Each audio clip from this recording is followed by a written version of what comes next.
Estou aqui hoje, dia 25 de dezembro de 2018.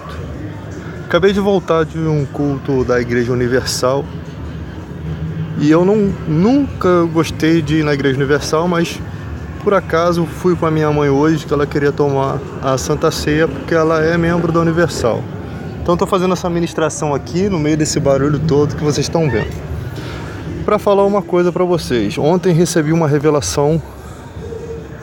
Estava comprando frango assado com a minha esposa, de bermuda, de camiseta, e um senhor vindo da igreja me parou e disse um monte de coisas que realmente passavam na minha vida e falou: você tem que falar a verdade, continue falando a verdade, não tente maquiar a verdade, fale a verdade, você foi levantado por Deus para falar a verdade. E realmente, às vezes a gente tenta falar coisas para agradar homens e não pode, tem que falar a verdade, é tempo da verdade.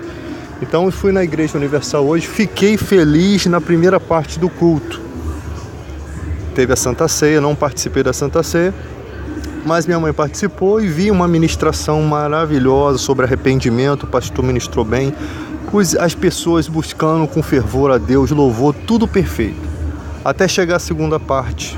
Eu não vou descansar enquanto não ver santidade nas pregações. O altar tem que ser santo, a ministração tem que ser perfeita, tem que ser santa.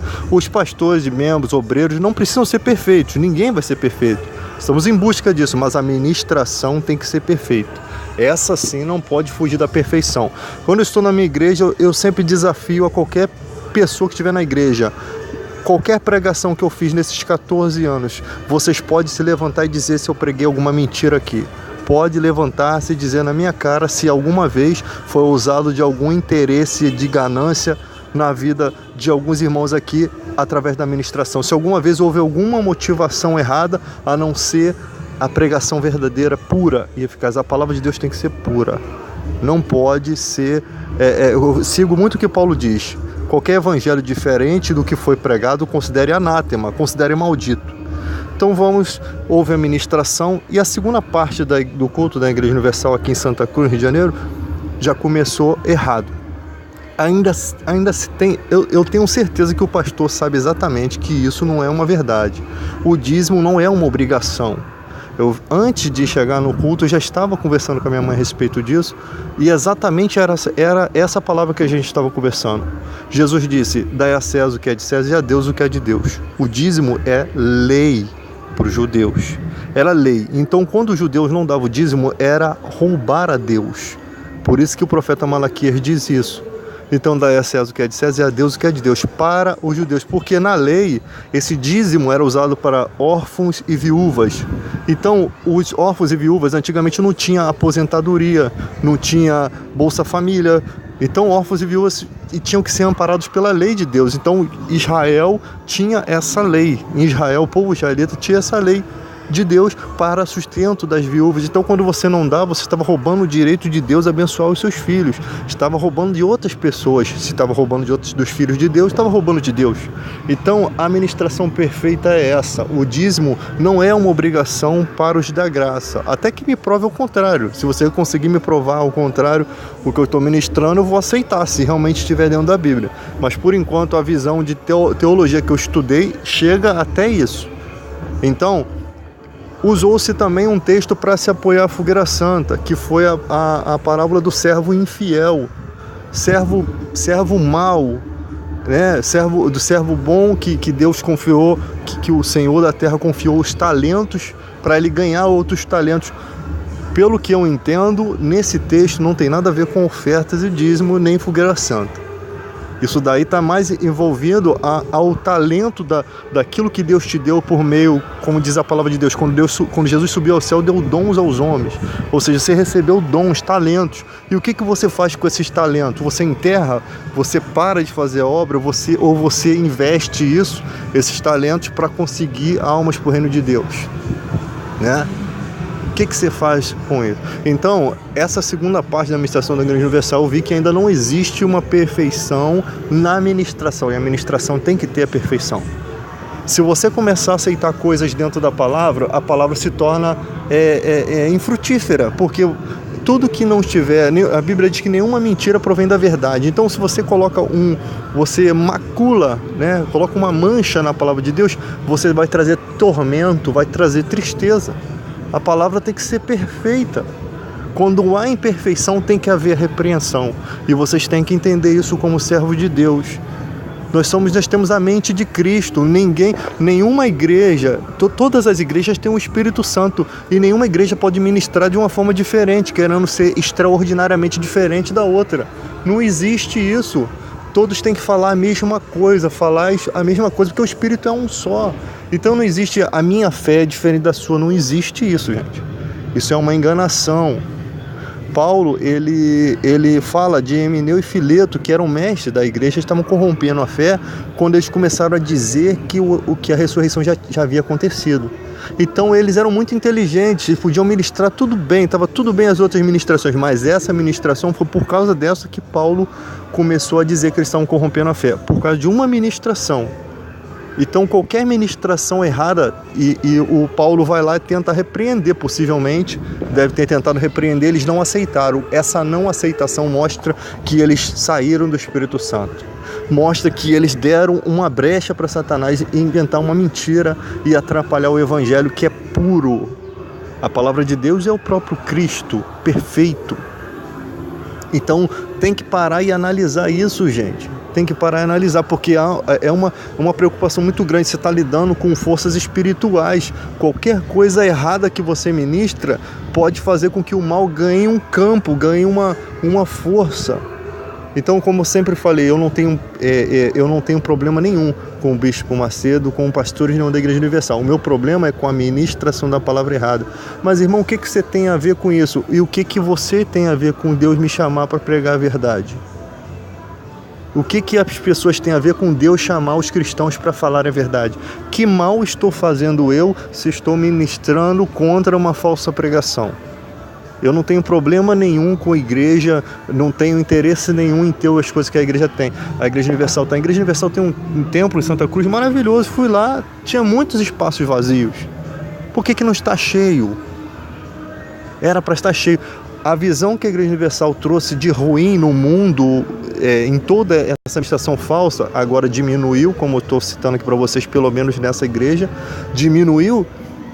Não era a hora de buscar a perfeição, não era a hora de rever os conceitos, mas o problema é o líder, é a liderança. Se o pastor tem que cumprir meta, se o pastor tem que agir conforme a liderança, ele se torna um impuro na fé. Eu sigo pelo que Paulo diz: impuros na fé, avarentos, afastem, são impuros. O Deus deles é o ventre, eles só pensam nas coisas terrenas. Ainda que eu veja que na Igreja Universal tem muita gente buscando a presença de Deus, sinceramente, e ela tem que continuar e melhorar nisso, eu também, por outro lado, vejo que esses líderes, eles têm que abrir esse espaço. Porque senão, ou uma coisa que Jesus disse, ele já prevê o futuro para você, e é isso que eu tô com medo, e que tem que trazer um pavor a gente. Jesus diz o futuro. Muitos naquele dia me dirão: Senhor, em teu nome não expulsamos o demônio? Não profetizamos? Está falando de você, pastor. Você, pastor da Universal, da Mundial, de qualquer igreja que está pregando a verdade, está usando o poder de Jesus Cristo, mas está vivendo na iniquidade, principalmente corrompendo a fé. Não se colhe espinhos de figueira, não se colhe, pelos frutos se conhece a árvore. O que vocês estão frutificando? Vocês têm a mente de Cristo, vocês têm que pensar como Cristo, santo. A palavra tem que ser santa, ela é pura, ela tem que ser eficaz. Se vocês sabem que estão ministrando uma mentira, se não sabem, estão na ignorância. Mas se sabem, eu tenho certeza que sabem, porque hoje em dia a era digital trouxe a teologia aplicada, não tem para onde a pessoa não saber isso. Se vocês sabem, vocês são esses muitos que estão expulsando o demônio e profetizando a muito, que vão entrar no reino, que vão entrar no inferno. Porque vocês estão praticando uma iniquidade contra o Evangelho, que é pior, porque vocês estão cometendo um erro. Isso para mim eu considero como blasfemar contra o Espírito Santo. Ter o Espírito Santo e pregar contra o Espírito Santo.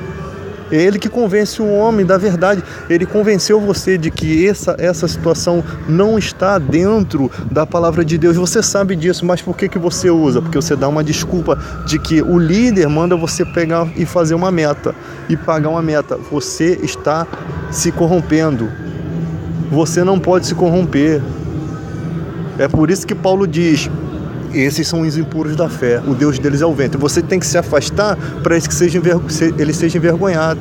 Se eu estou numa igreja que não me deixa ministrar a verdade, eu saio dela na hora. Você tem essa coragem? Se você não tiver essa coragem, como é que você vai morrer por Cristo? Como é que você vai morrer pela obra de Deus?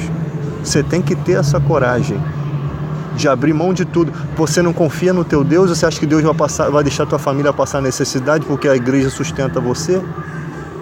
Então, eu não vou ficar aqui passando a mão na cabeça, não. Vocês são homens de Deus, você já está na unção, precisa de mais unção e precisa da perfeição na palavra.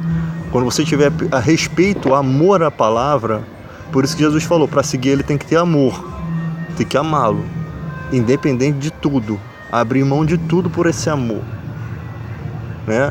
Então, a igreja era para estar ministrando uma palavra perfeita. Se estava vazia, era para estar lotada de pessoas. Então, todo esse tempo que ministrou-se aí uma mentira tinha que ser revertido.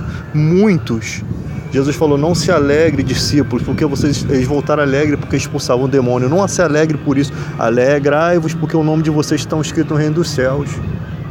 A maior alegria é você saber que você está ministrando uma palavra correta. A maior alegria é você saber que está no caminho certo, que está ministrando a bênção e não a maldição, e não o erro. Porque depois, quando a verdade vier, vocês vão sair como mentirosos. Os próprios membros da igreja de vocês, quando descobrir a verdade, vão se sentir enganados. E se você não é um mercenário, não se faça passar por mercenário. Porque tem os mercenários que não vão ouvir essa palavra, porque a mente deles já está corrompida, o coração deles já está movido à avareza. O pastor que eu ouvi hoje não está totalmente envolvido nessa corrupção, mas de alguma forma está deixando entrar esse pecado, esse erro. Então, gente, essa ministração serve para qualquer pastor.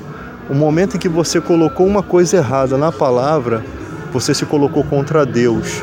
No momento que você colocou uma coisa errada, Satanás entrou no teu coração. Aí não importa se você tem uma ministração perfeita, você está praticando uma iniquidade. Não impeça a obra de Deus.